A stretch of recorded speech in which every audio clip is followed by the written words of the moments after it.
are shining in trade today with gains of 1.2%. Hindustan Zinc is up almost 3%. And IT and FMCG are the only losing places. But, let's get on board the management of Asian Paints. Asian Paints that has reported its number quickly. Amit Syngle is MD and CEO Asian Paints, who's joining us. Mr. Syngle, thank you so much for taking the time out and joining us. Firstly, you've delivered a 10.9% volume growth, but 6%, around 6% value growth. Are you seeing any pricing pressure emerging? No, overall, the quarter has been very good in terms of what we have been able to deliver, both from the point of view of volume and value. As of now, we don't see any pressure with respect to any pricing because the raw material prices have been benign. In fact, we have seen a deflation of about 1.6% in this quarter overall. And going forward also, we are not seeing any much pressure with respect to the overall raw material prices to that extent. And therefore, we would not see any pressure with respect to any pricing related issues. All right, so you're not expecting any pricing related issues. But Mr. Syngle, let's also talk about margins because they expanded sharply.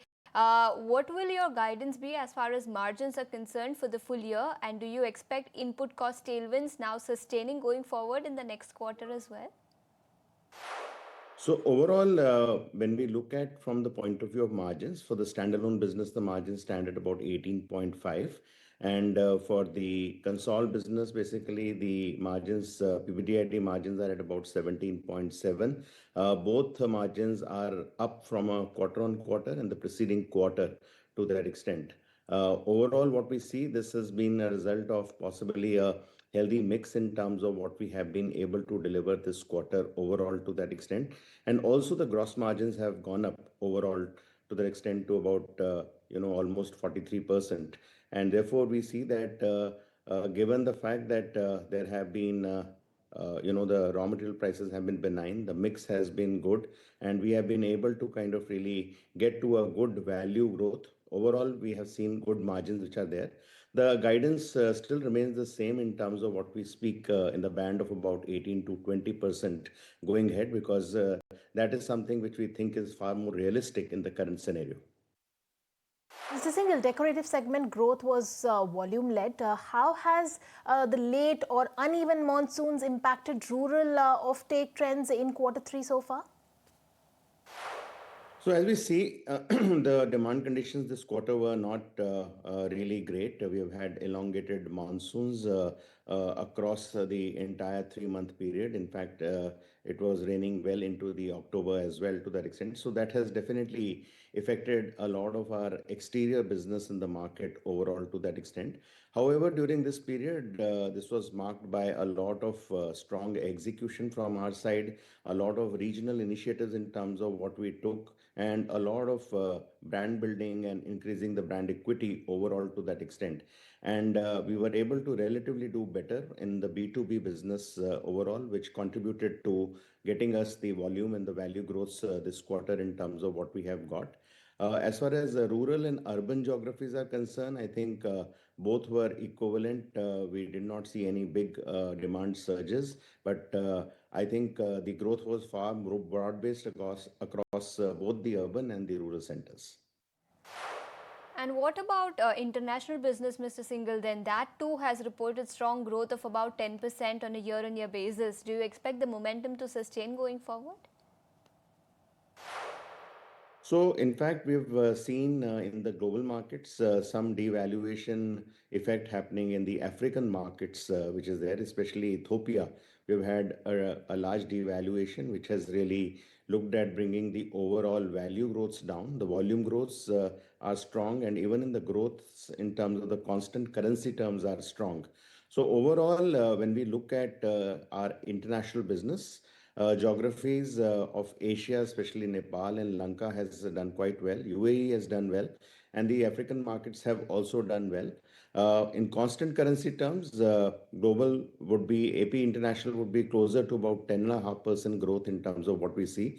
Going forward, We are seeing that at this moment there is still some stability because whatever devaluation had to occur in the African markets, it has already taken place, and in the Asian markets there is a little bit of a stability. So for the next 6 months, we would see that there would be some stability in terms of the overall currency rates, and that is something which we are kind of really hoping that as we go ahead, we continue to kind of really perform in a similar manner. Right, Mr. Singhal, kitchen and bath segments have declined. What are the headwinds and outlook on recovery for them? So if you look at the overall decor segment, we have about 73 stores across the country, which are called the Beautiful Home Stores. We have got a good growth happening at all those stores. The stores are doing well. But independently, if you look at the bath and the kitchen sectors have registered a decline this month. It's a single digit decline. We have put a lot of areas in terms of what we need to kind of really work on. The demand has not been very, very good in both the segments. We see that the coming 6 months would be stronger, and we should be able to kind of really put some of the growth trajectory behind when we look at the next 6 months in the whole decor segments going forward. So we are expecting possibly Q3 and Q4 a much better performance as far as kitchen and bath are concerned. Right, Mr. Singhal, with the automotive and industrial coating segments performing well, how much incremental capacity or mix improvement can we expect in the second half? Both the auto business, the auto OE business has been growing in double digits for us. Overall, that business has done quite well, both from a point of view of top line and bottom line in terms of what we've been able to deliver.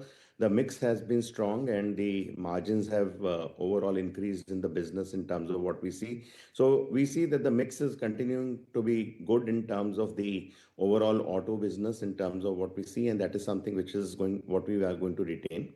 As far as the general industrial business is concerned, there are definitely pressures in the market from a point of view of competitive pressures in terms of what we see. The portfolio is largely led by the protective coatings, and we see some pressure from the point of view of powder coatings, which have been there to that extent.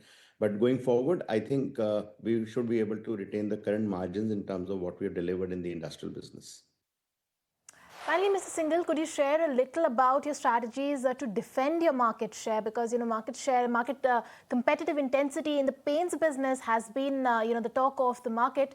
So what are your strategies to defend market share?